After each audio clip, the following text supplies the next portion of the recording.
Good afternoon, everybody. Thank you for joining. It's a busy time here in Vicenza, so we really appreciate you taking the time to come and listen to what we have to say. My name is John Mulligan. I'm Head of Sustainable Strategy for the World Gold Council. Today, I'm actually wearing my CIBJO hat, so I also preside over the Sustainable Development Commission at CIBJO. And I do so because one of my panelists is also from the World Gold Council, Vivien. I'm also joined, I'm very pleased to be joined by Iris van der Veken and Johanna Levy, great colleagues and collaborators within the industry. So I think we've got a great panel. We have one down, I'm afraid. Alice Ivani from Eltel Preziosi couldn't join us. She's not feeling well, so wishing you well, Alice. The subject matter is how do we both manage risk but also drive change in jewellery supply chains. So it's a fairly substantial topic. So whenever we start to discuss some of those issues and challenges, I want you to maintain in your head this idea of both the risk and the opportunity. And the opportunity is to drive positive change.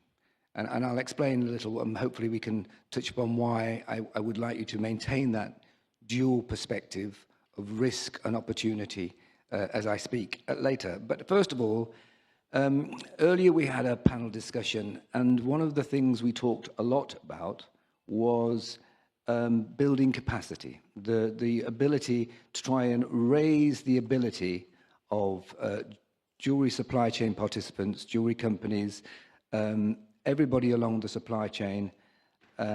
How do we ensure that they converge on certain principles, but actually then move towards certain actions? And so within CIBJO, CIBJO has a very important role to play in trying to define, produce, and disseminate resources, materials that can help build that capacity. And so I would like to, first of all, just reference that the Responsible Sourcing Blue Book, the key reference point within CIBJO's set of important blue books, the Responsible Sourcing Blue Book has recently been updated. It was originally produced in 2018 with a toolkit in 2021. The world has changed quite a lot since 2018. Expectations have changed, regulatory compliance has changed, consumer responses have changed. So the Blue Book has been revised and will hopefully be published soon to be fit for purpose in terms of looking forward. Simultaneously, we have also produced a broad ESG and sustainability reference guide, and that seeks to try and lay out the whole material relevant ESG landscape for the jewellery industry. And it sounds complex, and we'll talk about that in a second. Sounds complicated, but it tries to simplify it, and it does so by saying, okay, well, the key objectives, the key actions can be framed around three targets, if you will. And one is people, both work-based consumers, people employed, the social impacts of supply chains. One is planet, the environmental well-being of the planet, climate, nature, all of the range of environmental impacts that you may need to be mindful of. And one is product, the stuff you produce. How is it reported? How is it disclosed? How is it communicated within what we might call the broad sustainability agenda? So that material will also be published together with the other materials that have been also introduced at CIBJO events, the ESG wheel, the coming double materiality assessment, in collaboration, in convergence and coherence, if you like, with other material, such as that produced by others, the Watch and Jewellery Initiative in particular. That's kind of where we are. And I say all of that because I think we need to get to a stage where we think you have the foundations to move forward. we think that you've got the capacity, you've got the tools at your disposal.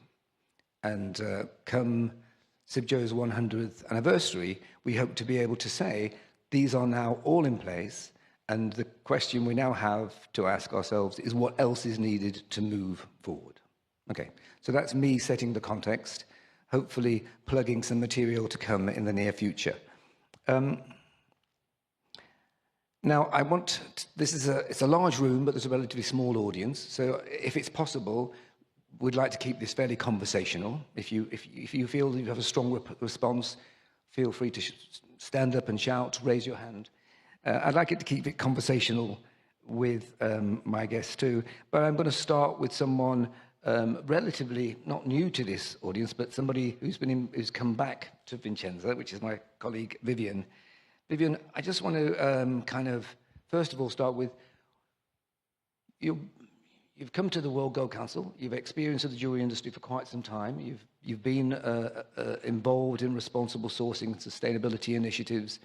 What's your take on just where we are at the moment in terms of progress? It's a big question, but let's start there.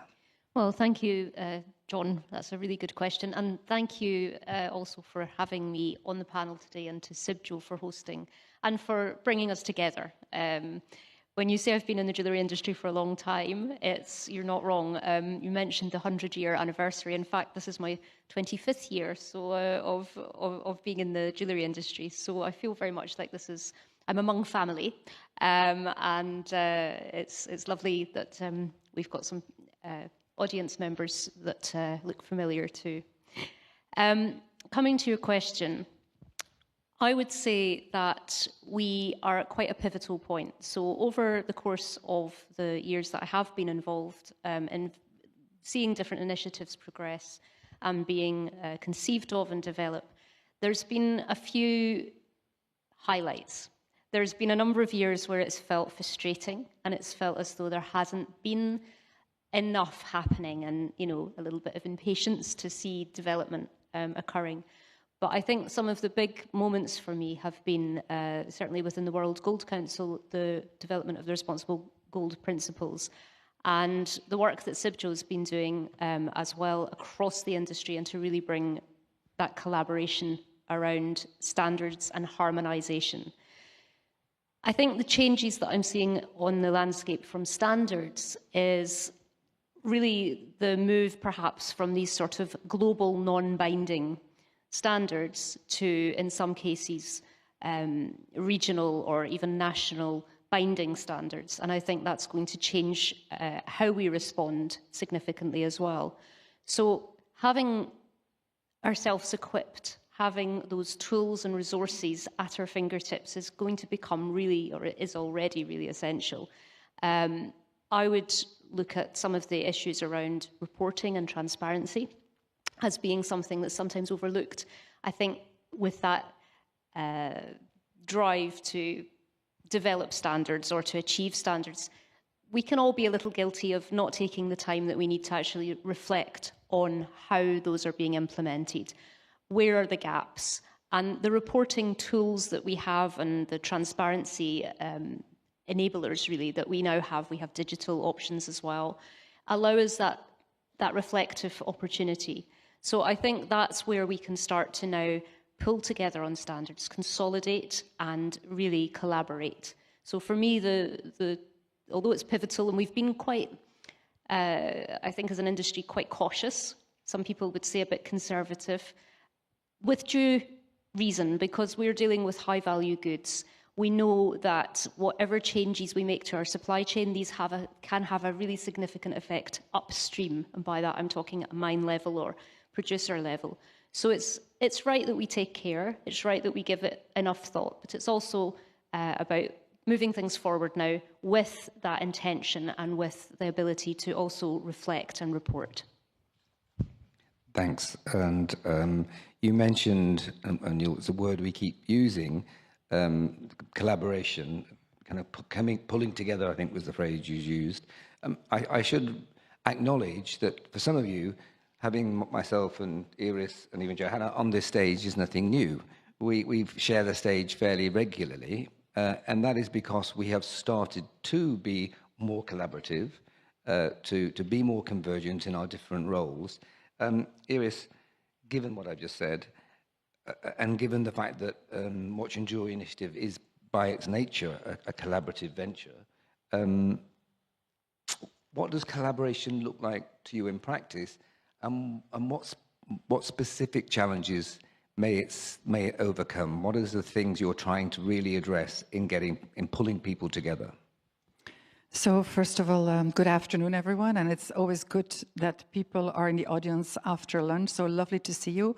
Thank you, Dr. Johanna Cavaliere, for bringing us together. I think the first principle that I'd like to share with the industry is we need to collaborate, and it's actually non-negotiable. When we talk about challenges, and allow me to step in, if we want our consumers to have trust in our industry, we need transparency, and we need traceability, and we need accountability. And only collectively we can do that, because if one disrupts and does breach the rules, you have an issue, and it hits the whole industry. And allow me, just like you, I'm 25 years in the industry, and I think, luckily, I see that we are collaborating more, and I really express my respect and sentiment to Dr. Johanna Cavaliere for it, but we need to accelerate on that. And allow me to step in, because we have a lot of challenges, because the reality is we don't tell enough about our sourcing practices on origin. When we look at colored gemstones, diamonds, when we look at more, high-risk regions, how are we going to do that due diligence? It's never a perfect journey, and we can talk about reporting, and we can have the most amazing sustainability reports. Reality is, it's not a perfect world. The world has been never so imperfect. But how do you show due diligence as part of continuous improvement, and not as a tick box exercise, or not just to get through your certification, but really as part of business resilience, reputation management, and trust to the consumer? And just 2 minutes, because I don't know now, I think you know about the initiative, but I'm just going to try. So when I look at industry challenges, I don't have my glasses now, this is not good, but I think today we have a few big challenges. We have the regulations and the compliance, and that's not just for our industry, right, John? It's for every industry. It's become very complex, because where we used to focus on social justice, now we need to also look at environmental or dependency on nature, water, etc. We have a lot of different sizes of companies, and the SMEs need our support. And again, Dr. Gaetano, I know you're our best ambassador on it. We need to simplify, we need to work together, and we need to build real capacity, and we need to really manage that administrative burden, because the risk is that we will not get them along on the journey, and we'll only have some front runners, and that will breach the trust to the consumer.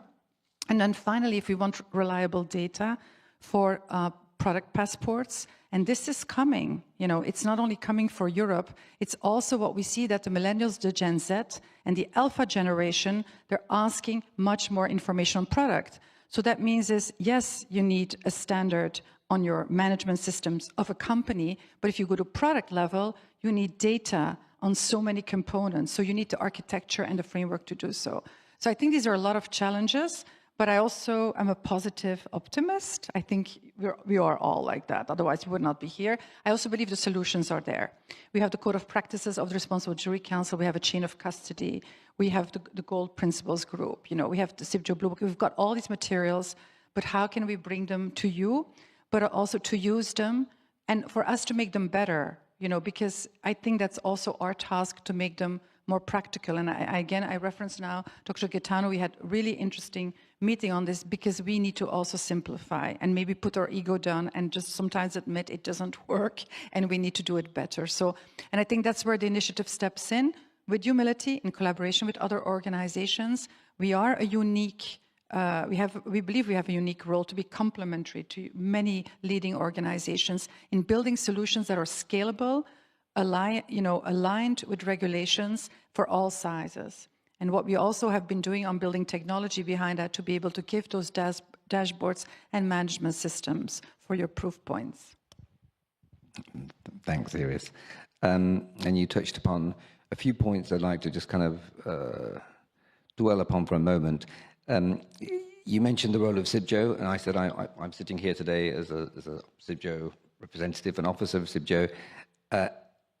I think that role as a mainstream educational reference point for the whole industry is key. Johanna, I think the GIA is sort of an educational body too. How central within its broad context and its materials, how central are these issues to its overarching objectives? So you're raising a very good point, and to digress for just 1 second, but it's still in the topic. Those panels really make me so happy, and Gaetano Cavalieri, thank you for organizing, because it gives us the opportunity to tell you that it may look, so managing risk and driving changes in jewelry supply chains may look very complicated, but it's not. And it's funny how, so I've been in sustainability now for almost 20 years, and still 20 years later, the journey still seems complicated, and it should not be. So education, whether it's in a panel or in a classroom or through a webinar or through documentation like the Blue Book, is crucial. And so at GIA, we have classes for our employees, students and alumni that they can take, in addition, separate to GIA classes, on sustainability, on climate change, on greenwashing, for example. And it's working quite well with alumni. And that makes me so happy, because each time a person knows more, then they can do more.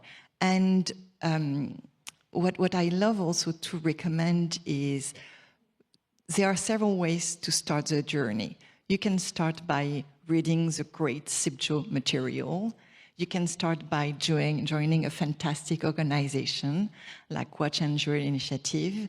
And you can also start by asking your stakeholders, so your leadership, your employees, your customers, regulators, media, what matters to them. And if you want to start asking those questions, there are plenty, as we just discussed, of materials available everywhere. So you can ask those questions, and then you can understand what they want, and you can start the journey. Because just like managing risk and driving change, you have to first understand the issues to solve them. So the best way to start the journey is to ask questions and then to focus on what matters to your key stakeholders, because there are so many things in supply chain. There are so many supply chain risks.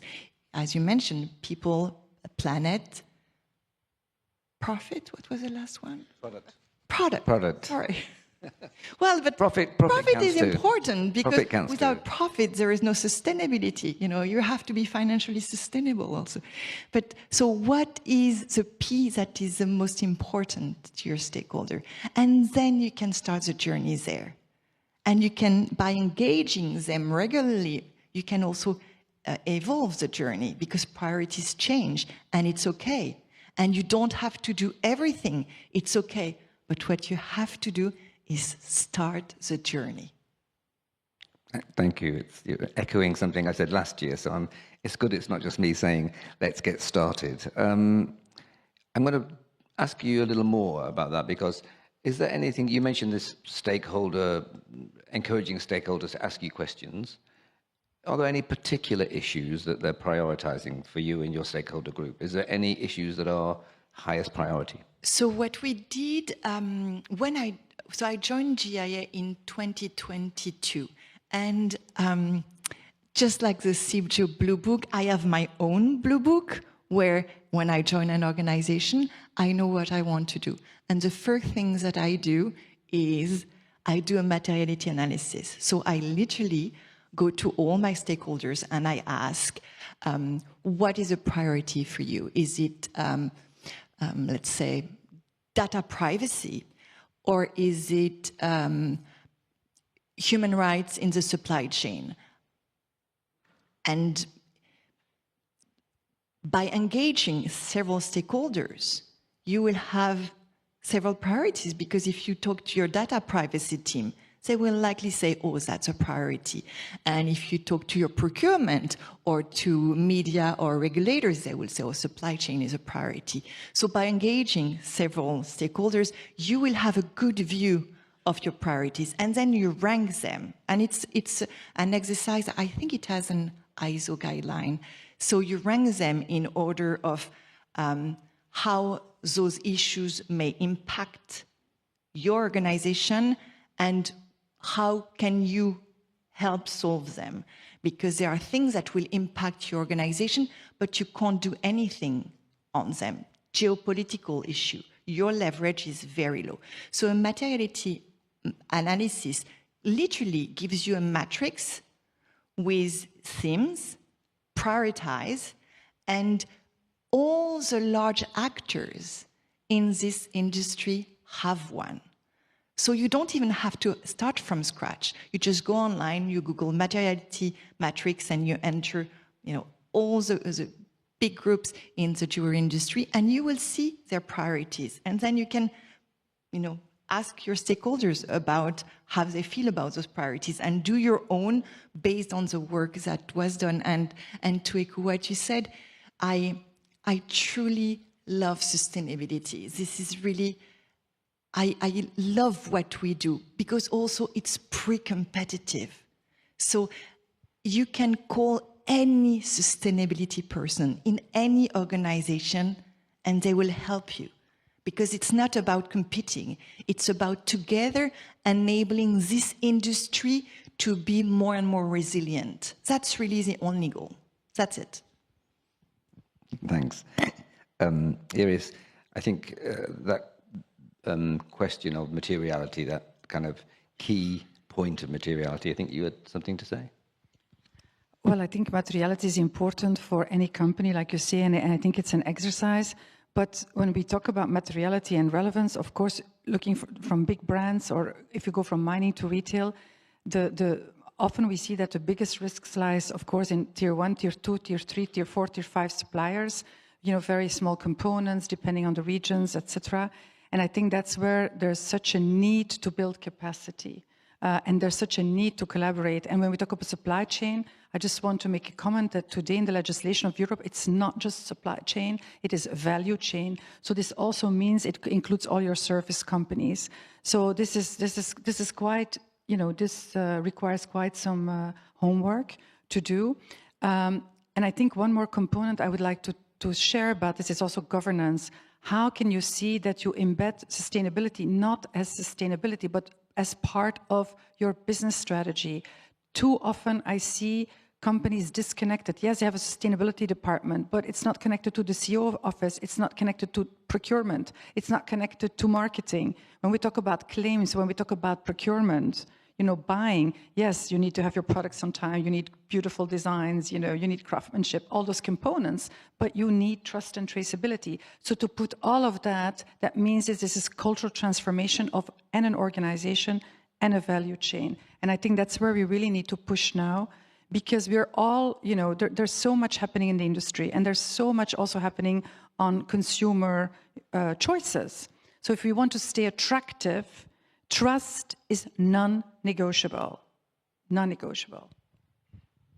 Thanks. You use the term value chain there as a slightly extension, if you like, expansion of supply chain. It happens that Vivien, your title is Head of Supply Chain Integrity. Do you want to explain what that means to you? Because, we're talking, it's in the title of the subject matter. What is supply chain integrity for you? And what does progress look like within that context? Well, I'm going to borrow a term that Iris has used a couple of times. Trust, ultimately, is the core of integrity. But how do we build that trust? One of the words that you used is architecture. One of the words that I would also like to use is ecosystem. And I think if we can view ourselves rather as an ecosystem, then we can start to build integrity by design. So what that means is having the tools, the resources to be able to actually put in place. And Joanne very beautifully described the opportunities that we have. And I think with CIBJO's Blue Book and the new material that is being produced, I'm speaking here, you know, in my experience as a jeweller, as an independent designer maker as well, having had access to those things 10, 15 years ago would have been such a gift, because really these things didn't so much exist. You were part of the reason I became a consultant, because I had to learn, I had to build these things for myself. And that's time that you could be doing other things if you're a business. So having those things readily available, part of that architecture that underpins it, but also enabling you to take your place within that ecosystem and to look at that integrity as something that you are a participant in. It's not external, it's not something that you rely on a separate department for. This is embedded, this is a core part of doing business now. I think, again, one of the areas that I mentioned before is about the reporting and this accountability piece. The willingness to be accountable and to be visible and to be held to account can feel a little bit frightening. However, it's important that we approach it, I think, with this learning attitude, and we see where we are not being successful, and then also we can measure where we are being successful. And unless we actually have transparency within that, and we allow ourselves to fully participate as an industry, as an ecosystem, realizing that we are codependent, because, you know, as you rightfully say, Iris, we have, you know, chains, findings, you know, all of these different components which may not be our core product, but they are absolutely necessary. We are part of that industry and part of that again, I will use the word ecosystem. So for me, integrity is about that legacy as well that we want to leave, or that we want to create. And I sometimes think, if you can indulge me for a minute, if we think about it as water. So gold is a little bit like water, in that if you can bring it through the pipeline and out through the tap, you can see things flourish. You know, just like in water, you can create, you can produce, and you can make your landscape flourish. Where you have leaks, where you have little escapes, then you can have a lot of difficulty bringing that back and sort of preventing damage. So for me, the integrity piece is also about that tap, that pipeline, and bringing a legitimate supply chain together so that it can flow and so that it can flourish. Okay, so I'm going to try and pin you down a little on that. Do you have any specifics in regarding the kind of solutions you're looking to, that you might be working on? Integrity in practice. What does good practice either look like now, or what it might look like, and what is needed in your role, do you think, to try and deliver good practice? If I start where I finished, almost with the transparency piece, if we can have visibility and accountability of what we are achieving and what we are doing, we have the ability to then measure it. We also have the ability to surface those pain points that actually every industry and every company within that has, every practitioner, you know, often we all face the same issues. So where we can surface those pain points, then collectively we can deal with them, and we come back to that collaborative spirit. And exactly as Joanne said too, where if you ask for help, it will come. You know, the tools will be available. You will have the support when you direct the questions in the right ways. So for me, making that more accessible is critical, and for that, looking at the smaller, perhaps the SMEs, enabling the participants who may not have access to the same resources as the big brands, but bringing them on board with that and making sure that we take this journey together.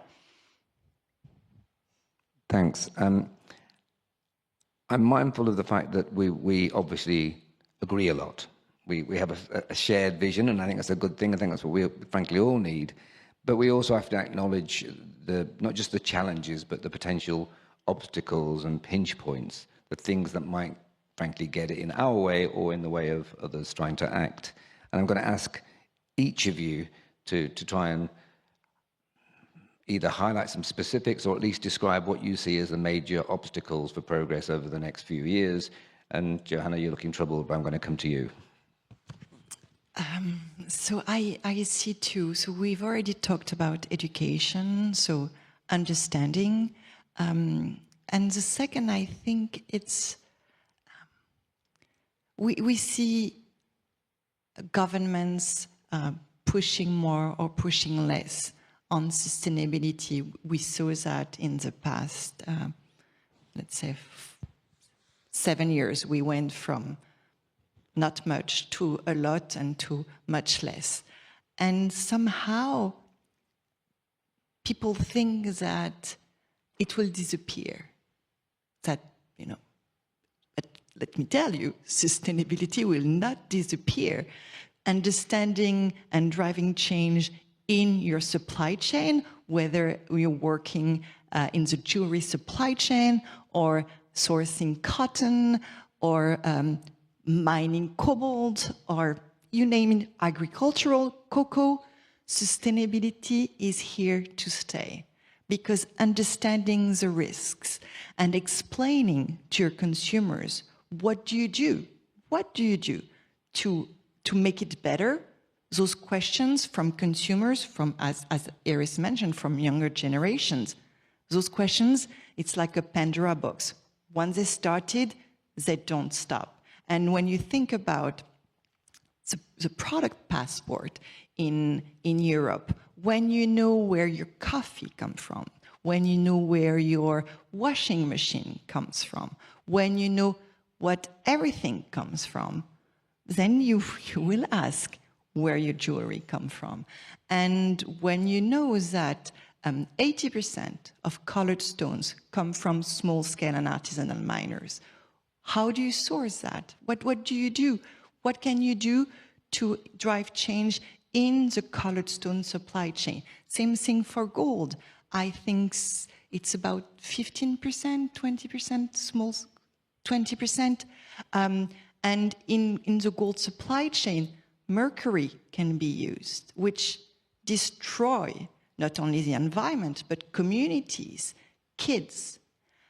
What do you do to make sure that it's not entering your product? So education and thinking that this will stop, and doubting that it doesn't, doubting that it supports the business. That's my 3 obstacles. Thank you. And you mentioned governments there too, and without going into too much detail, I think it's worth remembering that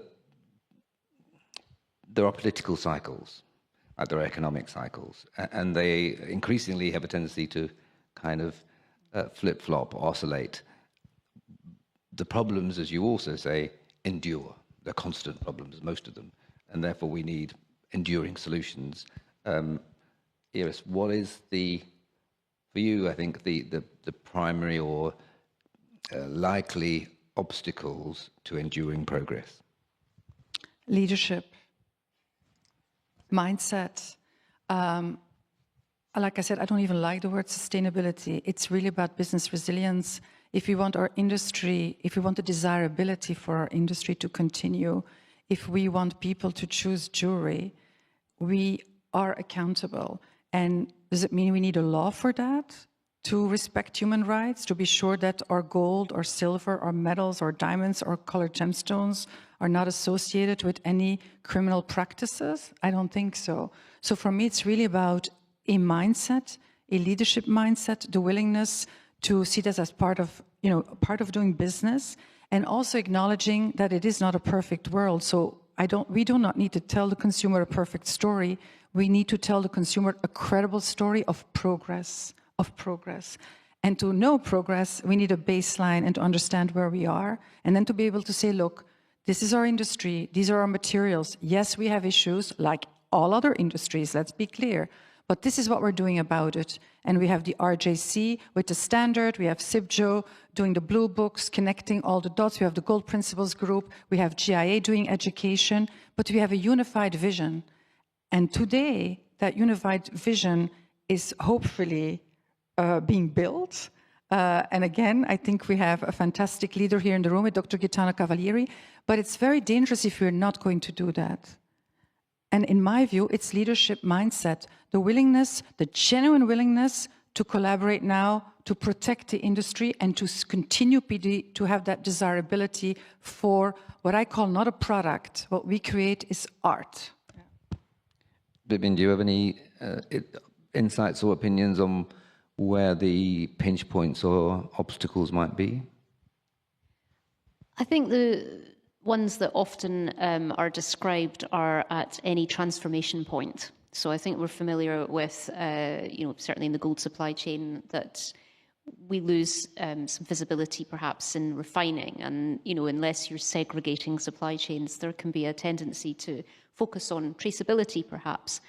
I'm less focused on traceability element. I'm very focused on the transparency part, because where you have transparency, and that includes governance, then you can see who owns this entity and how does that translate through the supply chain. And that's very important to understand where and who you're doing business with. So it's the basis of due diligence, know your counterparty. And I think when we can know who we're in business with, we can understand more about that. It's not about so much a product traceability, but about a transparency. And actually, you're absolutely right on the leadership mindset and that growth mindset, that ability for applying continual learning and to constantly refresh and renew your understanding of the subject, to keep going back to the standards and be very mindful of those. See, how am I, gauging, where am I, measure it. One of the things that we do have, which I think is, again, a gift, is the ability to digitize some of these systems. So where we have that ability to do things in real time, suddenly our response to risk can be much more sensitive, much more nuanced, better informed, and we can start to make those adaptations actually in real time without it having to be always, 2-3 years down the line before a problem surfaces and we recognise it. So we have these tools, we have these things at our fingertips, and I would encourage that we start to use them. So if you're not already exploring digital methods, then I think now is a good time to start to become familiar with what's available and understand how that could also support your journey in sustainability. I think Iris has a few comments on that. Is that right? Yeah, I'm absolutely aligned with you. And I think that's also the beauty of where we are in today's world. I think one thing I would like to share is we need to have a landscaping approach. So we can't disconnect human rights from nature, from environment. So I said it in the panel earlier this morning. We've been focusing very much on social justice, and I would like to acknowledge that the Beers did fantastic work with the best practice principles. You had Rio Tinto Business Excellence Model. They really pushed those first standards in 2005, the Code of Practices. I think what is critical now is you cannot disconnect it. It means landscaping. So it means this, that you could have in Thailand, you can have factories of fashion next to factories of polishing of diamonds. And that's where we need to create synergies. And it's the same, we're using the same water, we're using the same grounds. And I must say, we learn a lot from some of those big brands we're working with. We're going to do a beautiful project with Kering and some other brands on the water basin, in Florence, to really understand, what are these dependencies, what are the issues of the water. And also, I think one point I want to mention is that climate has a cost now, and nature has a cost. And we see that much more in capital allocations that you need to understand. If you have in India, if you have droughts, if you have water flows, your supply chains will be disconnected. You will not be able to deliver maybe to your for your commercial contract. So I think climate and nature has come very close to us. To respond to your solutions, we've been working very hard the past 2.5 years with ESG Book in London, with a platform that works with 10 of the top banks in the world on having real-time the possibility to not just get data, but before you get to the data, to help companies of all sizes guide them on the actions. What small steps can you take to be able to go to decarbonization, to start understanding your dependency on nature, to look at human rights due diligence. As you said, maybe you start, what you know, and what you don't know, you need probably to work with others who are working in the same region. So we've been testing the waters. It was launched in January in Davos a year ago. We have now 90% of the members on it. I think the new release will be there in a month with AI connected to be able to get a lot of data much easier into the system. And then, of course, it'll be important to look at the assurance model. So it takes time, but again, collectively, we're dependent on the data points. And maybe one final point, I want to applaud GIA on being one of the first also to join the initiative to push education on this topic. So Johanna, when I see you talk, you're the best ambassador. I think we should give her a new title on sustainability, but we need institutions like GIA to be able to educate the industry, advance the industry, and also see that, we have a unified approach to that. Okay, thanks. So we managed to turn most negatives into positives there, I think, which is natural for us optimists. I'm going to try and even build on that, because we've already touched upon a lot of the kind of overarching objectives or opportunities for progress. Is there any low-hanging fruit? Is there something, one thing, or maybe a couple of things that we can do so that this time next year we're already talking about progress? Low-hanging, immediate opportunities.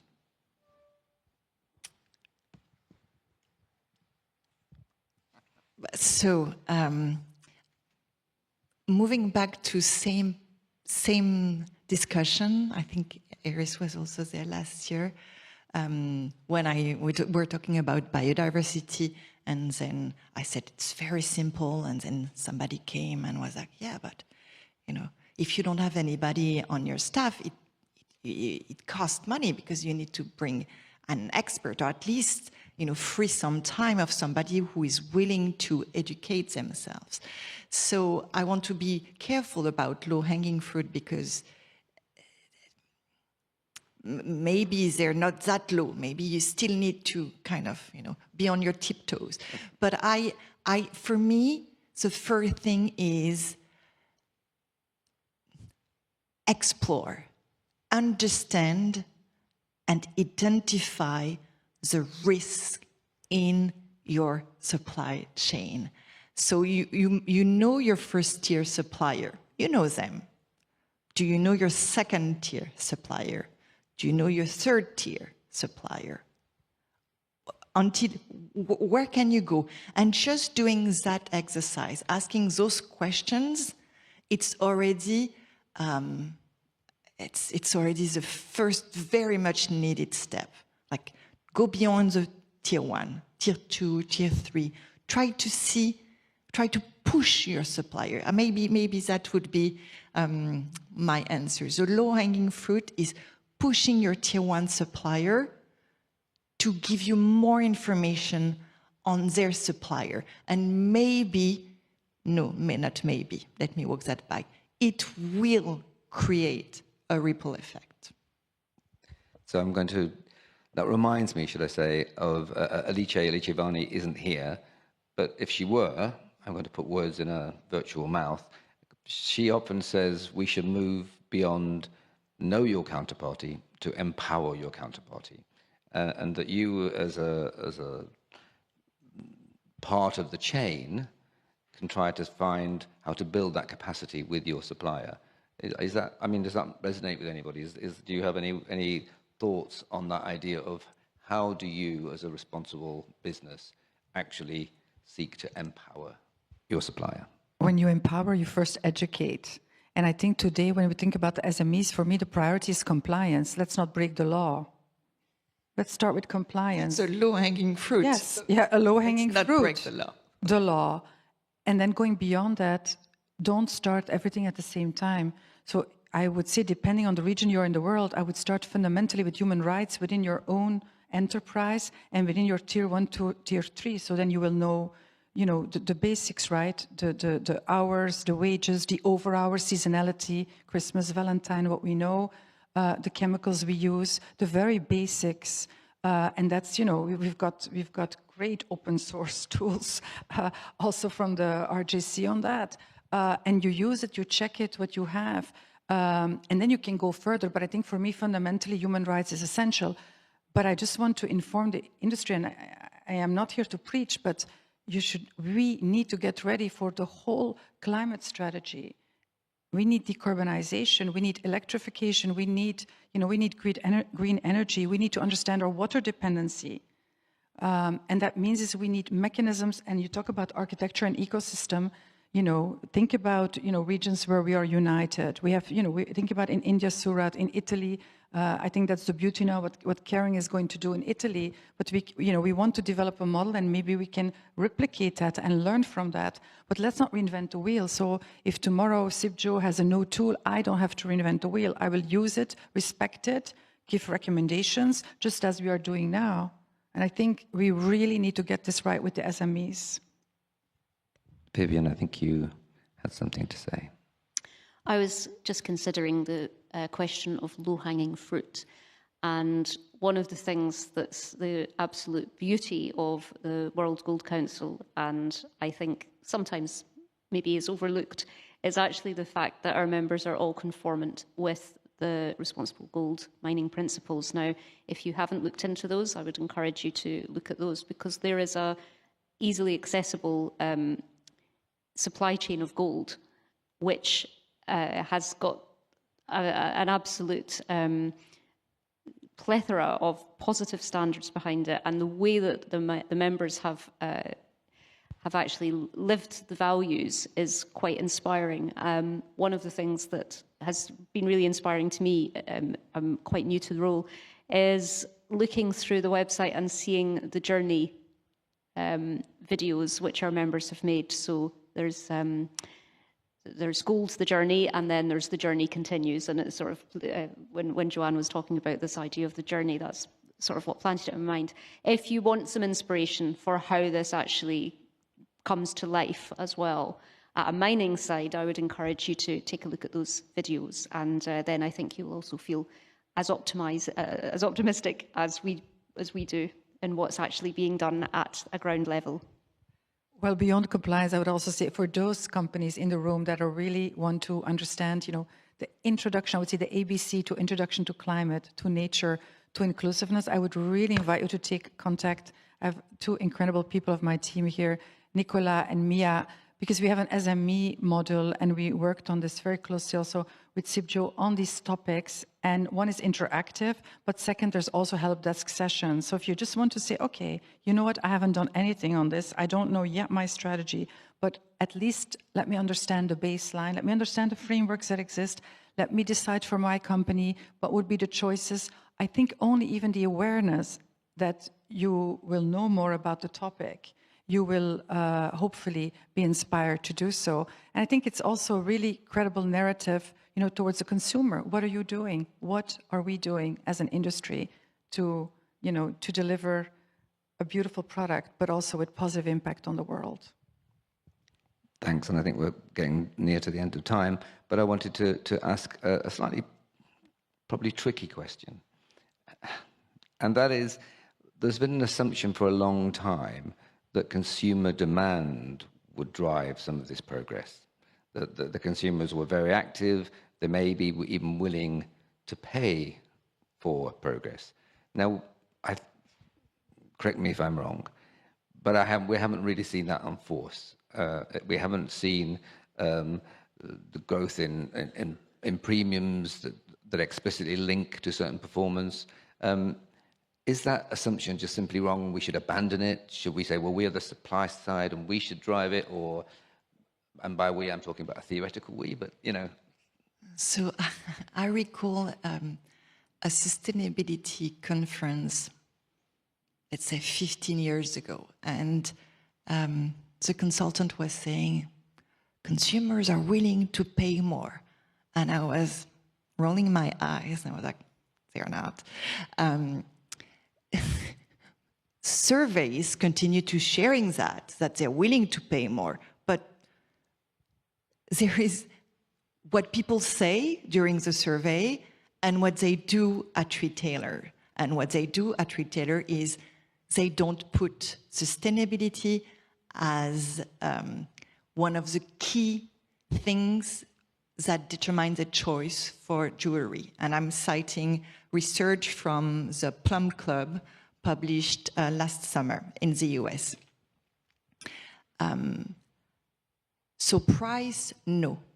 However, there is a McKinsey research, 2021, 2022, so a little bit old, that still says that sustainability will drive purchasing. Because you may not be willing to pay more, but you may still be asking those questions. And ideally, you want the price premium to be low enough so that the consumer is willing to, and actually there is a study like that. I think the consumer, not in jewelry, but in other industries, they're willing to pay, like, let's say 5-7%. But in reality, it could cost up to 23%. So the idea is that you can take sustainability cost, 23%, and put it on the consumer who is only willing to pay 5-7%. That also is a big discrepancy. So no, I would. So I kind of asked that to be deliberately challenging, because I think you mentioned the cost of sustainability, that those costs are often the cost of specific reporting, specific disclosure, specific objectives. The thing that we fail to acknowledge is the cost of inaction. Absolutely. And you've already alluded to it, Iris, the value of long-term or future-facing resilience. And of building trust.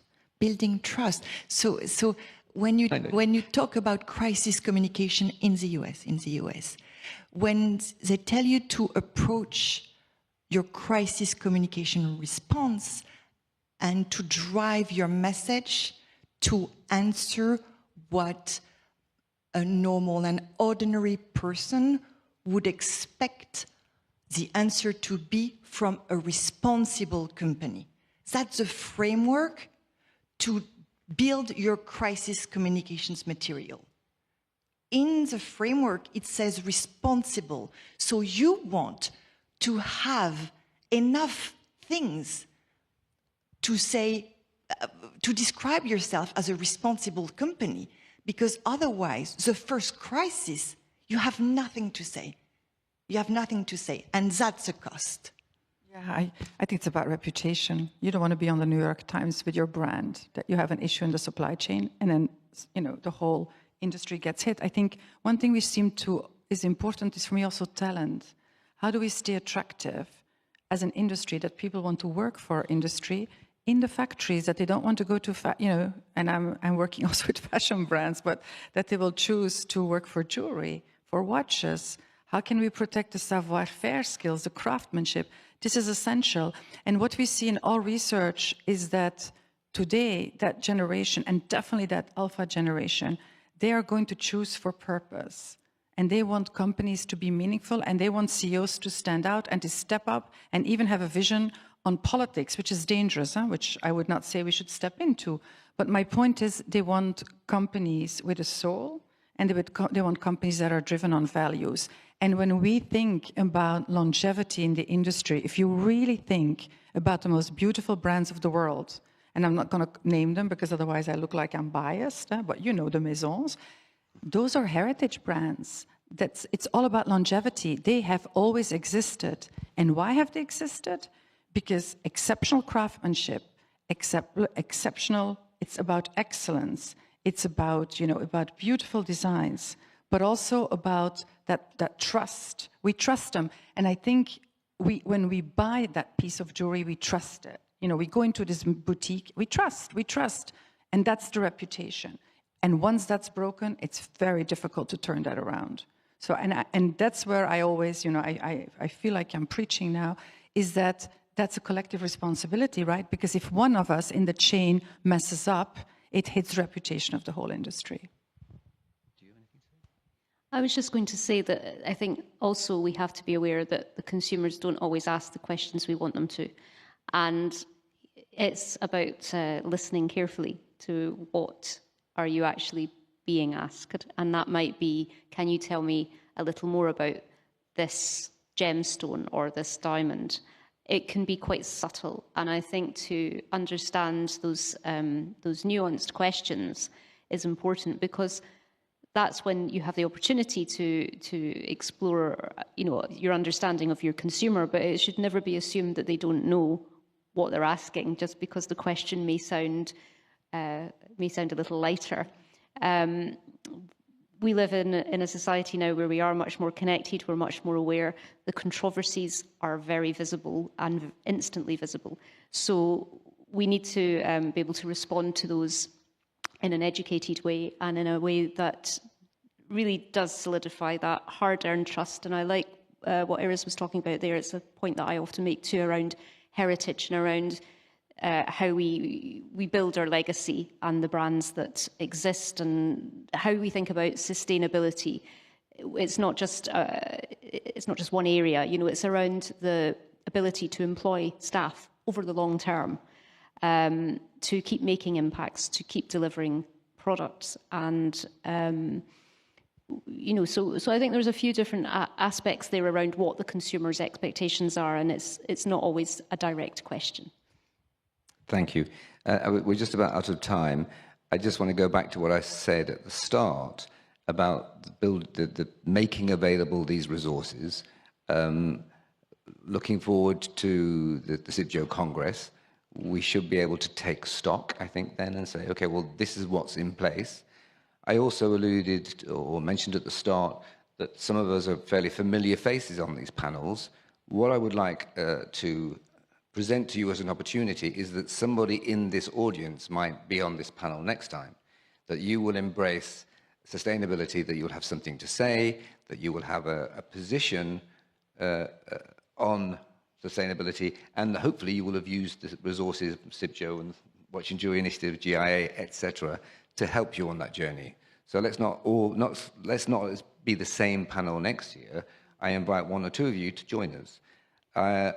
As we come to the end, I'd like to pay tribute to Dr. Gaetano Cavalieri. I would not be on this stage if it wasn't for him inviting me into CIBJO, but for him supporting, frankly, all of our work. So thank you, Gaetano. And thank you for your time and attendance, and particularly for those of you who pulled yourself away from lunch to come and join us. Thank you. And thank you to my panelists too. Thank you to our fantastic moderator. Thank you, John. Shall we take a picture?